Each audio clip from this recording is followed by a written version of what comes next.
Wayanad DCC president സ്ഥാനമൊഴിഞ്ഞ ND അപ്പച്ചൻ ചേട്ടനാണ് നമ്മളോടൊപ്പമുള്ളത്. കഴിഞ്ഞ ദിവസമൊക്കെ താങ്കളിങ്ങനെ ഞാൻ നേരത്തെ ഇതൊഴിയാൻ തയ്യാറാണ് എന്ന് പറഞ്ഞതായി എന്നോട് തന്നെ പറഞ്ഞിരുന്നു.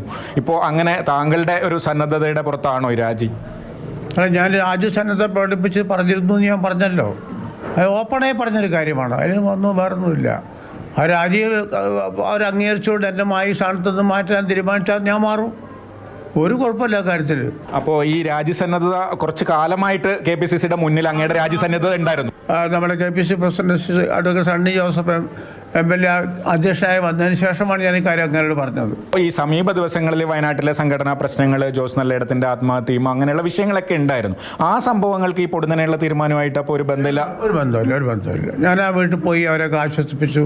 അവർക്ക് എന്തൊക്കെ വേണ്ട സഹായങ്ങൾ ചെയ്യാമെന്നൊക്കെ പറഞ്ഞിട്ടാണ് പോന്നിരിക്കുന്നത്. ഞാനിപ്പോൾ അവിടെ അവർക്ക് പ്രത്യേകിച്ചൊരു സഹായം ഇവിടെ ആവശ്യപ്പെട്ടില്ല. ബാങ്കിൽ ലോൺ മറ്റു കാര്യങ്ങളൊക്കെയാണ്. അതൊക്കെ നമുക്ക് സഹായിക്കാവുന്ന കാര്യങ്ങളൊക്കെയാണ് സഹായിച്ചു കൊടുക്കുകയും ചെയ്യാറ് ജോസിൻ്റെ കാര്യത്തിൽ. ഇപ്പോൾ പൊതുവെ മാധ്യമങ്ങളിലൊക്കെ വന്നിരുന്ന ഒരു കാര്യം, പ്രിയങ്ക ഗാന്ധി MP-യുടെയും രാഹുൽ ഗാന്ധിയുടെ സന്ദർശനവുമായൊക്കെ ബന്ധപ്പെട്ട് താങ്കൾ ആ പരിപാടികളിലില്ല, അല്ലെങ്കിൽ താങ്കൾ കണ്ടില്ല, അങ്ങനെ പല വിവാദ വിഷയങ്ങളുണ്ടായിരുന്നു. അതിലൊക്കെ വല്ല യാഥാർത്ഥ്യമുണ്ടോ? അവർ വന്നപ്പോൾ താങ്കൾ പരിപാടിയിൽ പങ്കെടുത്തില്ല എന്നൊക്കെ പറയുന്നത്. കോൺഗ്രസ് പാർട്ടിക്കകത്തുള്ള ആൾക്കാർ എന്നെ പ്രചരിപ്പിക്കുന്നതാണ് ഇത് കാര്യങ്ങളൊക്കെ. ഞാൻ പ്രിയങ്ക ഗാന്ധി വന്നപ്പോൾ പ്രിയങ്ക ഗാന്ധി റിസീവ് ചെയ്യാൻ വേണ്ടി 12-ാം തീയതി ഞാൻ പോയിരുന്നു. രാവിലെ പോയി ഷാൾട്ട് സ്വീകരിച്ച് ഒരു ഓണപ്പുടവയെ സമ്മാനിച്ചവർക്ക്. ചിലരുടെ പ്രചരിപ്പിക്കുന്നത് എന്താ, ഞാൻ ചെന്നപ്പോൾ എന്നെ കാണാൻ സമ്മതിച്ചില്ല, അതിനോട് പോകാൻ പറഞ്ഞു, ഗെറ്റൗട്ട് പറഞ്ഞു, എന്നോട് അത് പറഞ്ഞു ഇത് പറഞ്ഞൊക്കെ പറഞ്ഞ് പ്രചരിപ്പിക്കല്ലേ ആൾക്കാരിങ്ങനെ. അത് കോൺഗ്രസ്സുകാരല്ല, വേറെ ആരുമല്ല. ഇനിയുള്ള പ്രവർത്തനം എങ്ങനെയായിരിക്കും? പാർട്ടി എന്താണെന്ന് പറയുന്നത് വെച്ചാൽ കേൾക്കും, അത്രേ ഉള്ളൂ.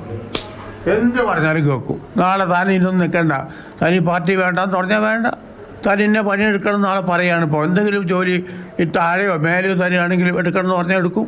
ഈ ഹൈക്കമാൻഡിന്റെ അതൃപ്തി, അതുമായി ബന്ധപ്പെട്ട വാർത്തകളിലൊന്നും യാതൊരു കാര്യവുമില്ല. മാത്രമല്ല, സമീപ ദിവസങ്ങളിൽ വയനാട്ടിലെ കോൺഗ്രസിൽ നടന്ന സംഭവങ്ങളുമായി ഇപ്പോഴത്തെ രാജിക്ക് ബന്ധമില്ല. 4-5 മാസം മുൻപേ രാജ്യസന്നദ്ധത അറിയിച്ചതാണ്.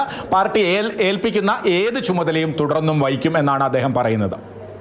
കമൽ, മാതൃഭൂമി ന്യൂസ്, വയനാട്.